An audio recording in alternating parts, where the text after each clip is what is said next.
Hi there, welcome to the Stress and Self-Care webinar. My name is Chris McDonald and I'm a youth outreach worker with Mental Health and Addiction Services for Central Health. So the topic, like I mentioned for today's webinar, is stress and self-care, and that's a very important topic. Thanks for joining us, and we're really glad you're here. The fact that you're here and watching this webinar says something really positive about you. You're interested in your health and you're looking forward to learning some more. If you feel stressed out or that your life has become very stressful, please know that you're not alone. Almost 14% of teenagers experience quite a bit of stress in their lives. So let's talk for a minute about taking care of your mental health and how important that is. So having a high amount of stress in your life can really impact your overall mental health and well-being.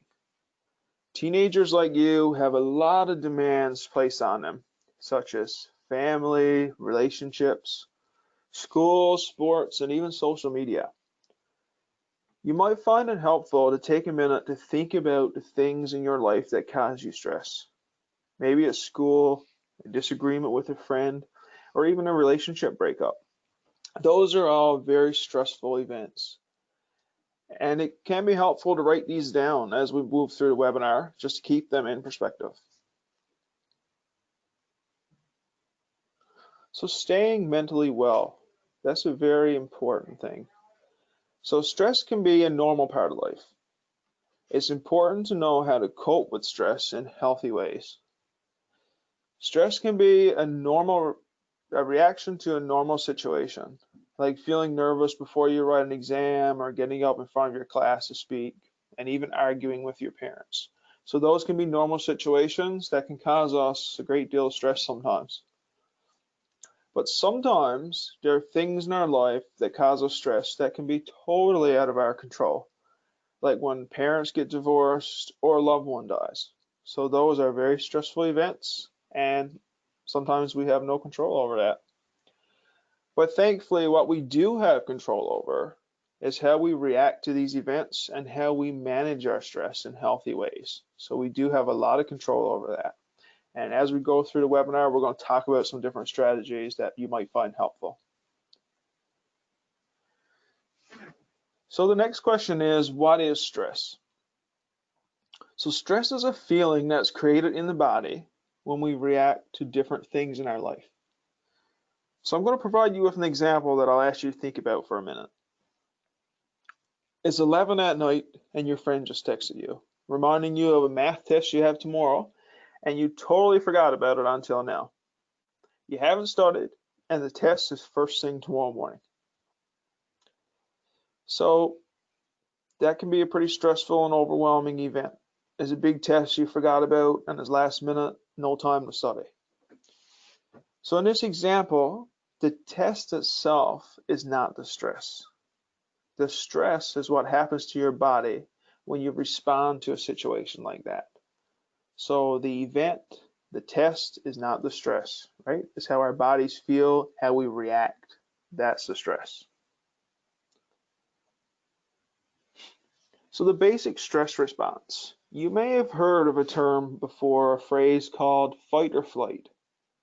So over time, humans have developed the fight or flight response long before we stressed over math tests or how many followers we had on Instagram.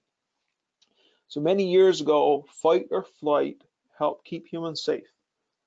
So if you think of a caveman that became stressed over a saber-toothed tiger, their bodies prepared them to either fight that threat or run to safety. But today, even though we might not have to worry about saber-toothed tigers, we stress over many other things that can cause our bodies to react in the same way.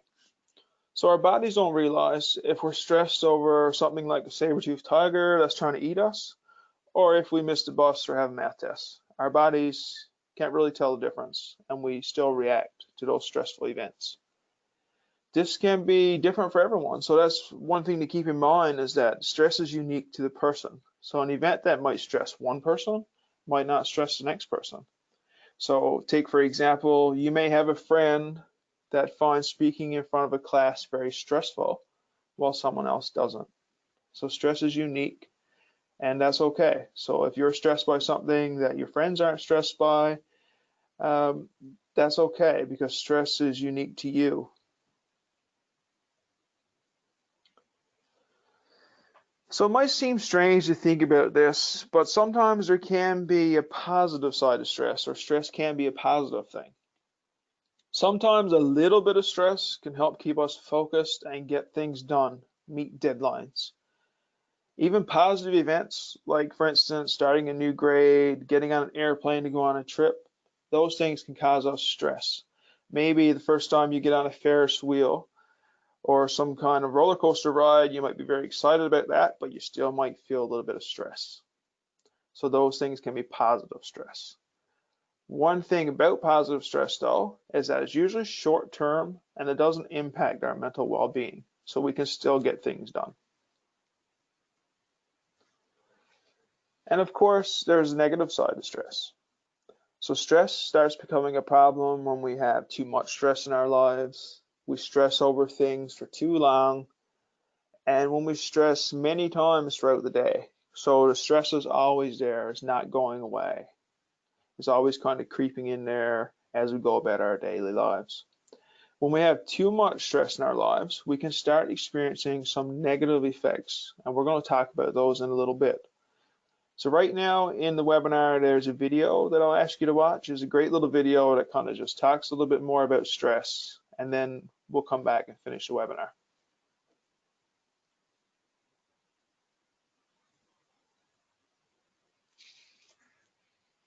How often do you hear people say, I'm so stressed out right now? Or, that makes me so anxious.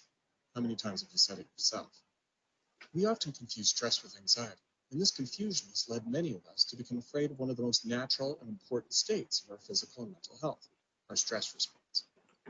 It seems to make sense that if stress is such a big part of our lives, we ought to take some time to think about what stress actually is and how we can manage it. It turns out that even how we think about the stress response has a big impact on how it affects us. Unfortunately, stress has developed a bit of a bad rap recently. And while there are certain types of stress that are not good for us, most of it is actually helpful. In fact, working through daily stressors is precisely how we build skills and resilience. It's time to start changing the conversation about stress. So let's say we have a big challenge in our environment, which is called a stressor. It could be an exam, a big assignment, or really most problems that we face. We start to feel the physical symptoms. They might be racing heart, rapid breathing, body tension, or not sleeping. We're confronted by the challenge, and if we make it through, the stress response subsides or gradually goes away. Here's a map of a normal stress response. It may come on more quickly or gradually, but that's the general idea. The stress response is normal. It's actually our body's best effort to get us ready to face the challenges that come our way. Without some level of stress, we don't perform well. Same thing goes if we have too much. Now let's go back to when we first experienced the stress response. This is when we're at an important point where we can choose how we interpret those physical sensations. Let's call them path A and path B. On path A, we can think, I'm so stressed out. I'm overwhelmed. Here we go again. I can't handle this, or I'm not going to go. Or on path B, we can think, my body's telling me I have something to face. This could be tough, but I'll find a way to get through it. My body is helping me to get ready to face this. These are two very different interpretations, and it turns out your interpretation of the stressor is what really matters. If we avoid situations or things that cause the stress response, it may make us feel better in the short term, but when we encounter the challenge again in the future, it actually makes the stress response even worse. On the other hand, if you think through what's causing your stress response in the first place, what strategies or problem solving you can use to face the challenge head on, you reduce the intensity of the stress response. This is how we adapt and learn new skills to use the next time. Although the path B way of thinking may not come as naturally, and facing stressors takes courage, the more you practice this approach, the easier it will become. While the physical sensations of the stress response and anxiety are similar, the outcome is very different. The hallmarks of an anxiety disorder are persistent avoidance and withdrawal, where it causes major impairment in your life. That's more than just a stress response. So, putting this all together, let's start by labeling stress for what it is. Stress response. It's normal. It's a motivator. It isn't anxiety or depression. It's just stress. Next, Check your thinking and try to interpret stress as helpful. I'm going to build some new skills. My brain is ramping up to help me get through this. Then, ask yourself, how am I going to step up to the problem causing me stress? What strategies do I have, and who can I ask for help? And finally, you may choose a helpful stress management technique, such as box breathing, mindfulness, physical exercise, or something else. But remember, calming strategies ultimately provide temporary relief until you're able to face the stressor. So the more we understand our stress response, the easier it becomes to manage. For more information about stress and anxiety, check us out at teenmentalhealth.org. How often do you hear people say, I'm so stressed?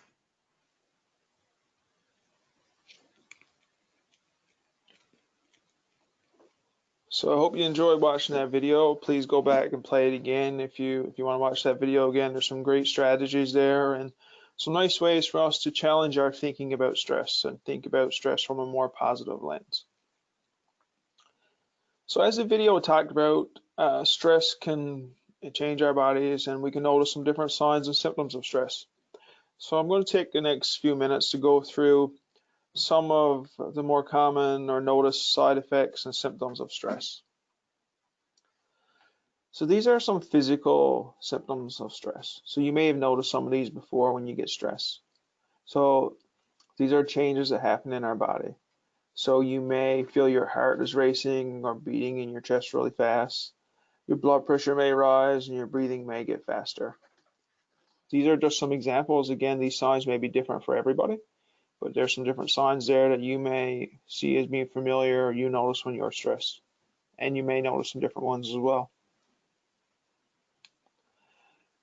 Stress sometimes changes our behavior too, or how we act.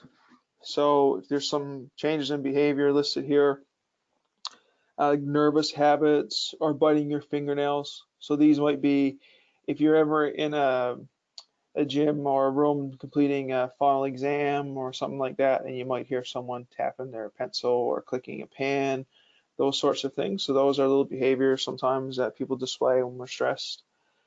Changes in eating or sleeping patterns. So maybe you feel like you got a bad stomach and you can't eat, or you need to sleep more, or you can't sleep at all. Talking loudly and putting things off. So those are some behaviors that we might display when we're stressed. It's also important to note that sometimes people may use tobacco, alcohol, or other drugs to try and deal with stress. So that's an unhealthy way to deal with stress. And throughout this webinar, we hope to give you some more healthier, more effective techniques that you can try when you're stressed. And of course, stress can also affect the way we think and how we make decisions. So the question is, has your mind ever gone blank for a second when you first start writing a test? So you think about that. Your teacher hands you out the test and tells you to turn it over, and you look at the first question, even though you studied and you know all this information, for a split second, your mind goes blank. So that can be a sign or a symptom of stress.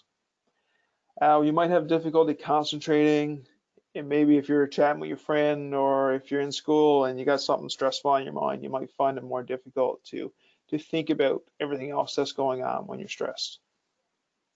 So it changes our thinking. There are also emotional symptoms to stress. So once stress becomes too much, or if we don't manage our stress, we can start to feel more anxious, impatient, or even short-tempered or sad. So those are some feelings that come with an overwhelming amount of stress. So sometimes if we're not dealing with our stress or we're kind of just pushing it to the back burner, then our emotions and our feelings can be affected. So those are just some signs and symptoms. Like I mentioned, they're not all the signs and symptoms, and signs and symptoms are unique to everyone. So those are just some to think about. You may notice and be aware of some different signs and symptoms for yourself that you recognize when you're stressed. And we're going to talk a little bit more about that in a couple of minutes. So let's put all this into perspective. We know, and as the video says, stress can be a normal part of life. There's ups and downs in life, And sometimes stress can be totally out of our control, like we mentioned. So we need to find ways to cope with stress and help ourselves feel better when we are stressed.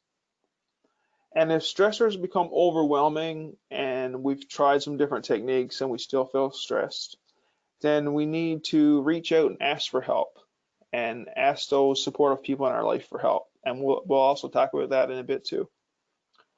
And as we put stress in perspective, we realize that people react differently to stress. So, as what we've said a few times, different people react to different situations and we react differently to stress, right? One person may get very quiet and have a bad stomach when they're stressed, and the next person may talk very loudly or need to sleep when they're stressed. We can't always control the stressful things that happen, but we can learn to manage our stress. So again, remember, that's the positive thing, is that we can learn to manage our stress and learn some healthy techniques to deal with our stress. So we've talked a little bit about stress. So this kind of the second part of this webinar is about self-care and how important it is to take care of ourselves and our bodies and our mental health. So self-care is an important part of both our physical and our mental health. So what we're going to do now for a few minutes is we're going to complete an activity known as the SelfCare Plan. So this activity helps us to become more aware of knowing when we're stressed and finding some strategies that can help us feel better when we are stressed. So here's what the self-care plan is going to look like. And we're going to go through this step by step and take a few minutes just to think about each section. Some people might find it helpful here to pause the webinar and grab a pen and some paper just so you can fill in the questions as we go, just so you can refer back to it and you'll make some reminders or notes for yourself. So feel free to pause the webinar here and get some supplies so we can complete this activity.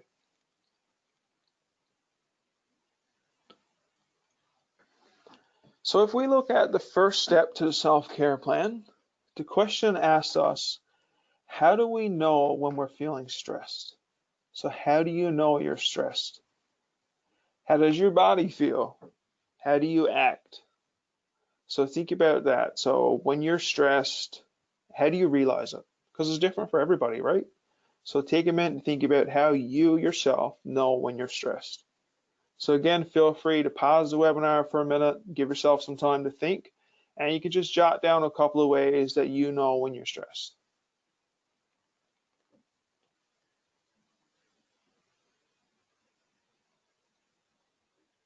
So now that we know when we're stressed, or we've made some notes around that, the next step is to list some things that we've done in the past that make us feel less stressed. So, for instance, maybe you took your dog for a walk, or when you're stressed, you like listening to heavy metal, or you like taking a nap. You know, it can be something big or it can be something small. So the one really great thing is that teenagers like you have tons of creative ways that you use to reduce your stress. So again, just take a couple minutes to yourself and think about the things that have worked in the past to help you feel better when you're stressed. And feel free to jot a few of those down.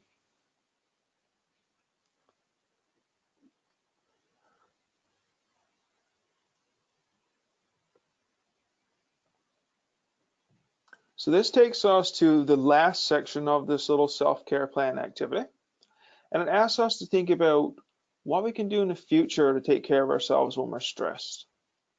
So here's your chance to think about something new or maybe an activity that you haven't done in a while that can help when you're stressed.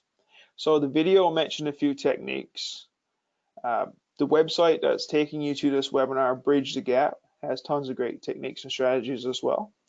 So you might also think here about some of those trusted people in your life that you can reach out to and talk to when something really stressful happens, or if something really stressful were to happen. So take a few minutes to think about that, list some strategies you can use in the future, and identify people that you can reach out to.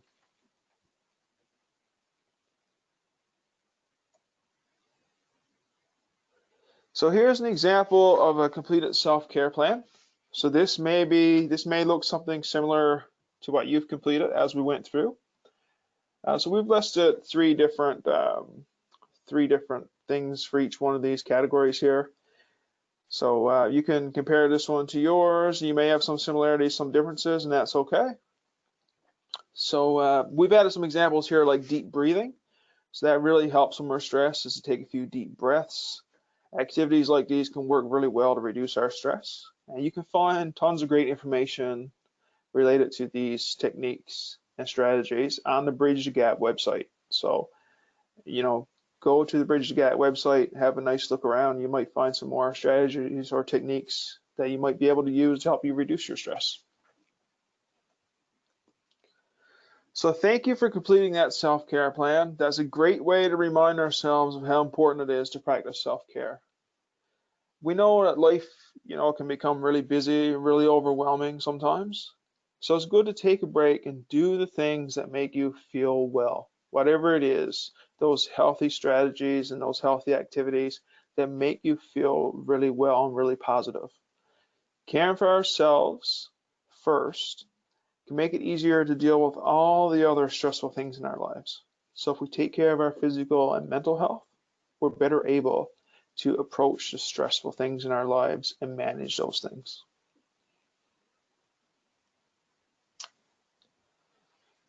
So this webinar was created to give you some information about stress and practicing self-care and how important that is. We hope that you found some of the strategies that we talked about helpful in managing your stress. So you might find that there's times when you've tried these strategies and you still feel really overwhelmed, or that you're under a lot of stress and pressure. If that's the case and you feel super overwhelmed, please reach out to the supportive people in your life. So that may be your friends, an older sibling, a parent, an aunt or uncle, maybe it's your guidance counselor, to name a few. So those are really important people in your life to think about, that you can reach out to when you need help or when you need someone to talk to. We've also listed some great resources here if you want to talk to someone or if you need to find out some more information. So we've got like the mental health crisis line is there. It's a 24/7 service. You can call that number. That number is also on the Bridge the Gap website, and you can speak to someone who's there to listen. The Kids Help Phone, the number and the text line are there, so that's also another great resource. You can text that number 686868, and you can be connected with someone who's there to help you through and talk to you through texting if you prefer that. And on the next slide, there are some more websites. So Bridge the Gap, so that's a provincial website that has a ton of great resources for young people. So please feel free to explore and have a look around that website for some more strategies and different techniques about all kinds of different things. Anxiety Canada, Mind Your Mind. So there's a bunch of different websites if you want some more specific information. And again, please feel free to reach out to supportive people, your guidance counselors, your parents, if you're feeling overwhelmed, or whoever the supportive people in your life may be. And of course, these websites and numbers are here if you need more help as well. So I want to thank you for attending the webinar. I hope you learned some more information about self-care and stress. And thank you very much.